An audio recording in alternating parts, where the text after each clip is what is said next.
Anyway, so I like this service. I just wish they would make an app for me. I wish they would make my easy life already easier. I wish they would make my modern life of leisure even more luxurious. Yeah.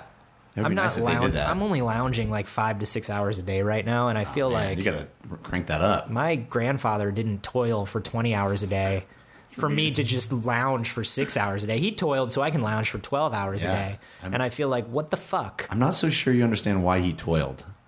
No, I never really spoke directly to him. He was dirty. This is We Have Concerns. I'm Anthony Carbone. And I'm Jeff Canada. And animal personalities. Do you think animals have personalities? Dog's got personality. Do you think it has a dog personality, or do you think every dog has its own personality?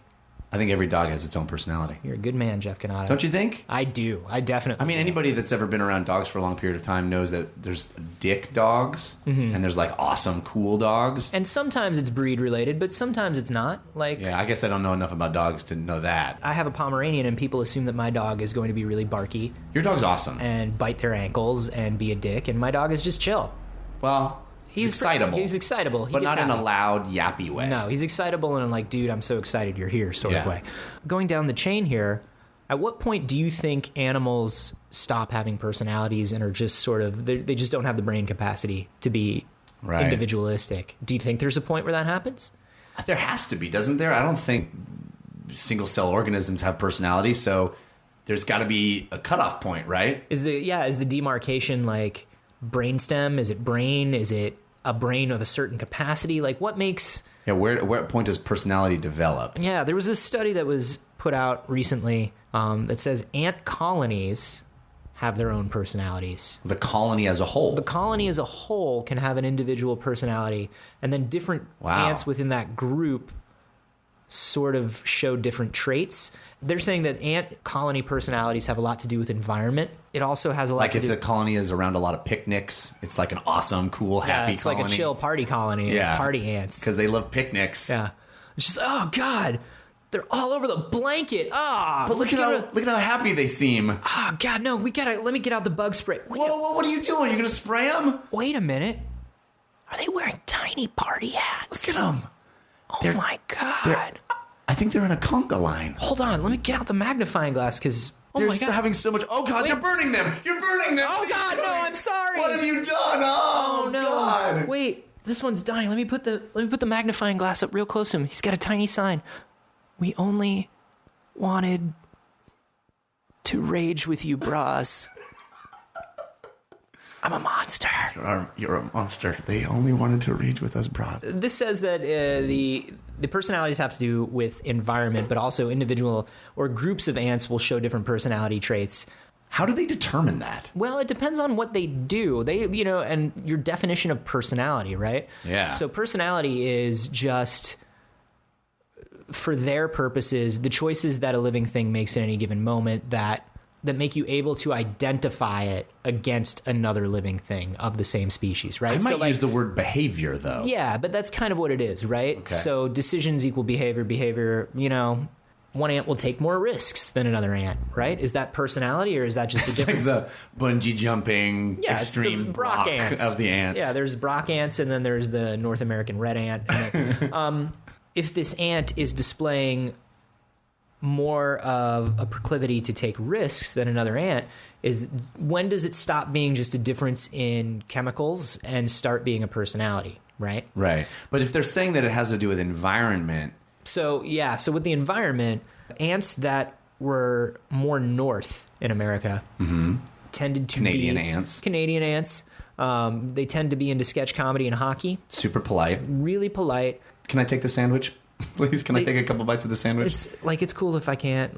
I'll try to come back. I'll leave you a toonie for it. Toonie is a thing I know. The ants that are in colder climates tend to be more aggressive and tend to take more risks, even though they're the same species of ant that you find in the South.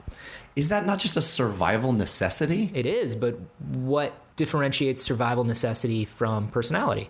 You just blew my mind without even warning me. Right? You could choose, as that ant, to not be aggressive, to not attack more. Right. So there are certain things that they're doing that are 100%, you can look at it and be like, well, they have less time to gather food, so they're more aggressively taking risks to get food.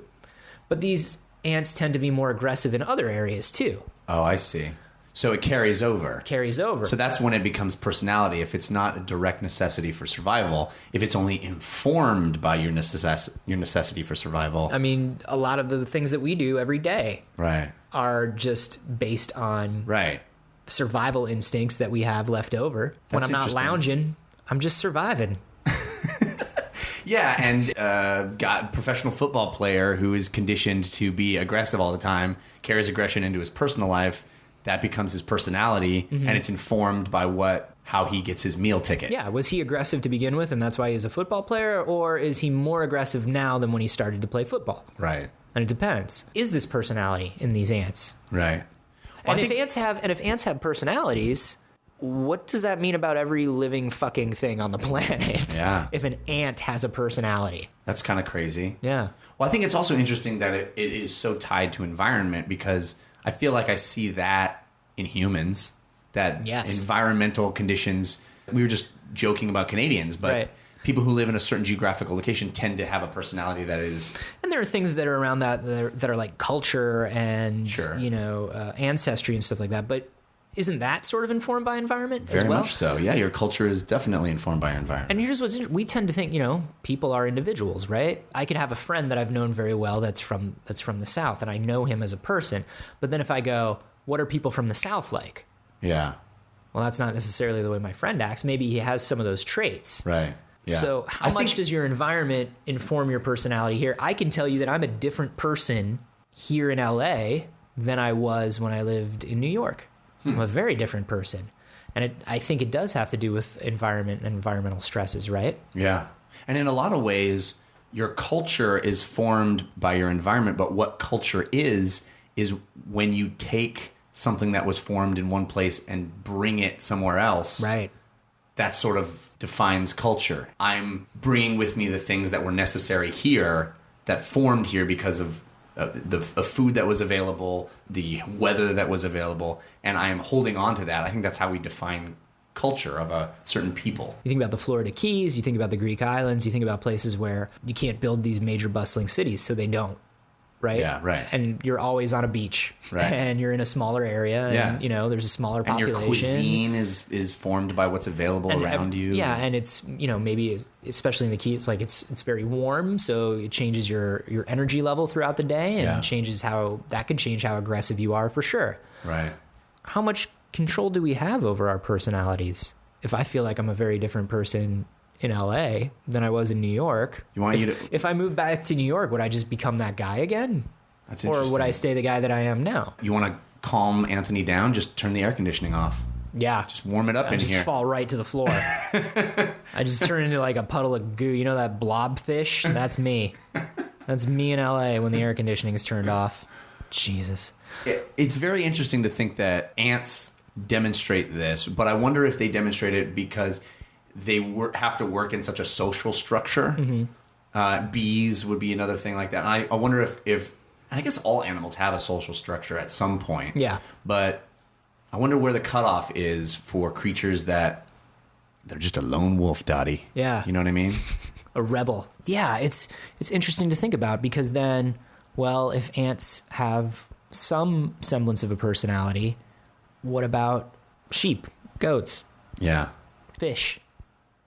Yeah. What about animals? And you know where I'm going with this because I'm a fucking vegetarian. Right. Don't eat them because they have awesome personalities. But does this change? Because I think a lot of people, when I tell them that I'm a vegetarian, number one, I'm not a fucking political vegetarian. Right. Everybody's like, do you mind if I have this hamburger in front of you? No, motherfucker, eat your hamburger. I'll cook you a hamburger if you're hungry. Right. I'm just not going to eat a hamburger. Just know that hamburger was a hell of a guy. Just know that I know that hamburger. Great guy. I rode that hamburger to school every day for years. And that hamburger would wait for me. Personality on that guy. Man. It was the nicest hamburger you'll ever meet. He would bend over backwards. In fact, he'd give the flesh in his body for you to have a good time. And he did. Hope you enjoy that. Yeah, chew 20 times before you swallow. Because that's how you get all the nutrients. From my friend. when people talk to me about it, because people usually want to bring it up with me. I don't usually want to bring it up, but people want to get into it with me about it, and they'll say, well, like, I've seen these animals, and I don't think they are that smart, and I don't think they do have like, I hear that a lot, and I think that's... Is personality tied to intelligence? I don't know. I don't think it has to be. Right. And so that becomes a thing. If we can define personality the way we just did for those ants, and personality isn't necessarily tied to intelligence, even though ants have a very high social intelligence for their, for what they are. Would that change the way you feel about the food you eat? No.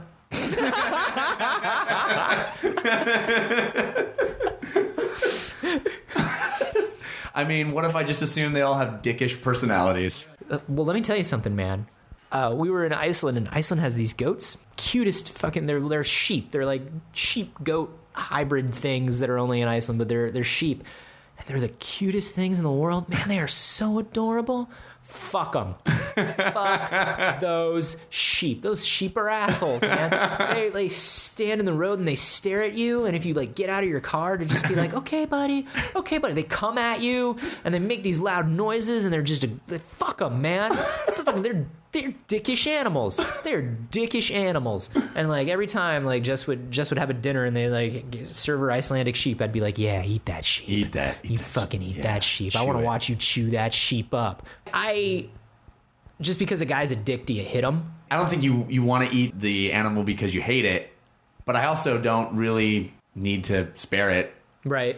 Come on down to McDonald's Farms, where we guarantee every animal's an asshole. I heard I'm here for the petting zoo. Well, we do that. You should be aware that every one of these animals is a Class A dick. I figured that out when your assistant put this anti-pit bull suit on me. Yeah, it's kind of required here. Can I pet a duck? You can. That duck's going to flip you the bird. And probably want to peck your balls off. Oh. Have you seen Donald Duck get pissed off? That's how all these ducks do all the time. Oh, well, maybe I can meet a goat. Yes, you could definitely meet that goat. He called your mother a bitch. Yep. Gotta tell you kind of asked for that. Can I just maybe a chicken? Well, you... All right. Okay. Just fucking kill these guys and put them on a plate. I got good news for you. Put them on a plate. Our cafeteria is open for business. And if you have any psychological problems about eating meat, we can guarantee every damn one of these... I'll eat it. Just make the goat stop hitting me. Oh, I don't want to mess with that goat. He is the alpha goat, and he will fuck you up. I want to eat this goat. Kill this goat. I want to eat this goat. I want this goat dead. I want him on a plate. I don't know why we gave that goat a switchblade. That was a bad idea. Yeah. Yeah, I mean, it would be nice if you could just guarantee that you're only eating it's maybe a little social engineering at the animal level is not what we want. Take it away from would you eat them? I mean, how does this make you feel if we know that every animal has personalities? How does it make you feel about just like other things? How does it make you feel about pet stores? How does it make you feel about zoos? How does it make you feel about circuses? Like what's going on in your head? Like not in a PETA way. Well, it is kind of a PETA way. I guess it is. Yeah. But God, I hate PETA. Yeah. Yeah, they don't have a great personality. They're not awesome. They are the alpha goat. They really are. Of organizations. But it's hard to go down that road too far because then you do get all crunchy and weird and like I don't think... Is it crunchy and weird, or is it a way that we just...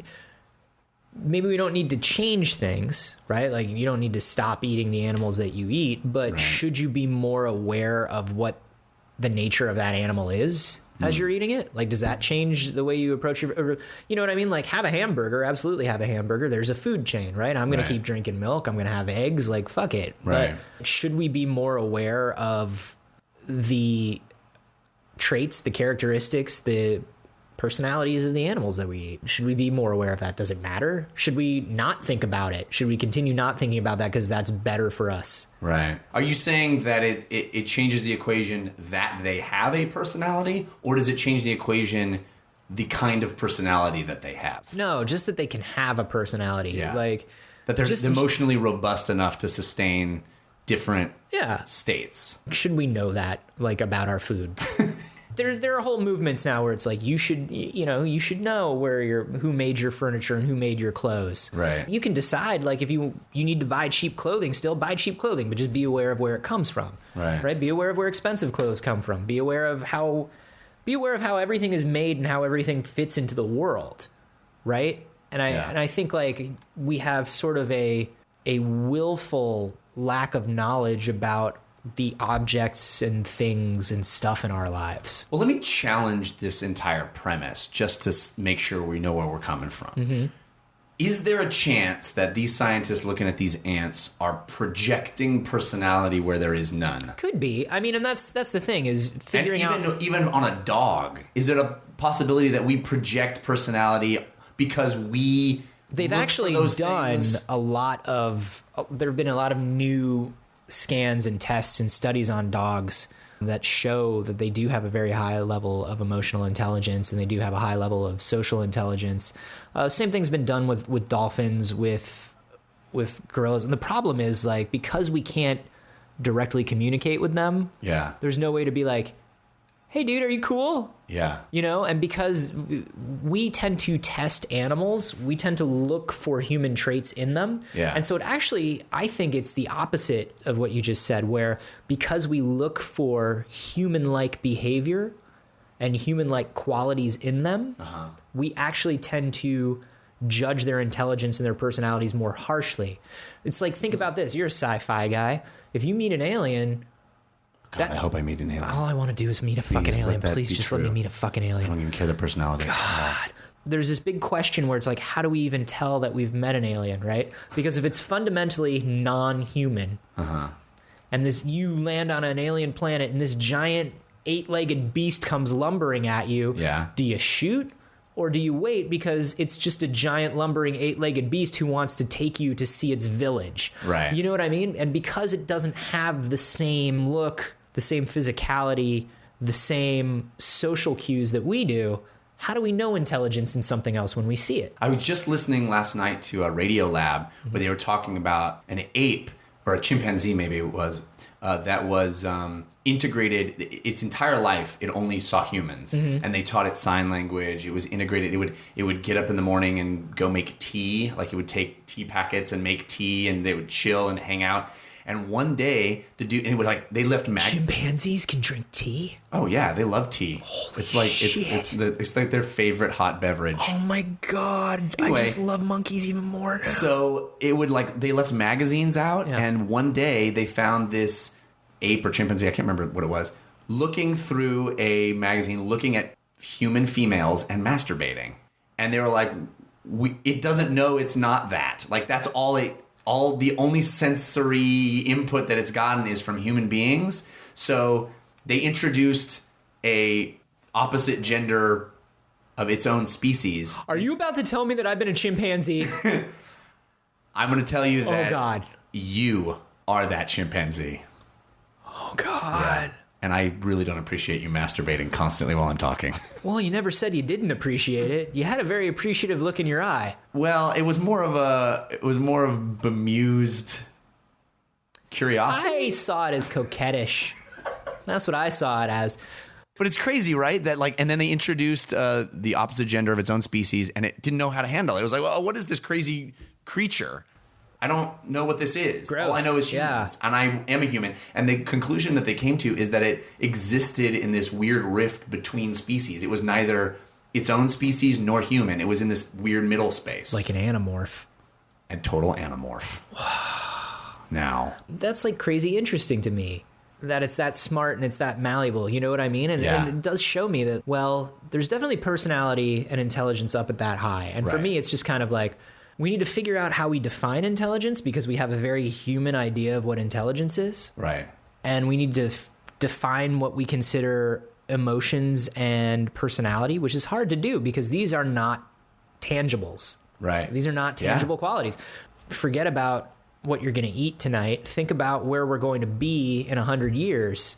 And will we be able to notice and see what's around us when we go to, other planets, other places, for what it actually is? Or are we going to have this very dumb, limited human, like I said, eat a hamburger, but understand that the cow is smarter than your dog, who you love very much, right?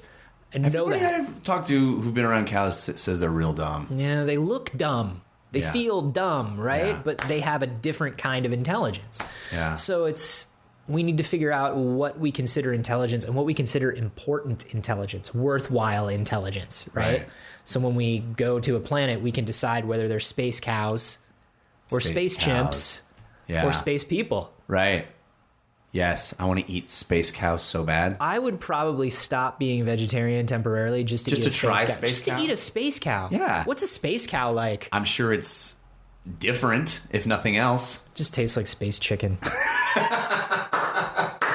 All taste the same. It's all space chicken. What do you guys think? Do you think what animals do you think have personalities and intelligence? What animals, like, where do we draw that line? I would love to hear from you. You can email us. We're at wehaveconcernshow@gmail.com. You can also send any cool stories you've seen this week there. You can also hit us up on Twitter. I'm at @acarboni. And I'm at Jeff Canada. And if you want to leave us a review on the iTunes, like a little that's dolphin. That's dolphin for leave review. Dolphins love iTunes. They do. All right. All right. That's a stretch. Good day.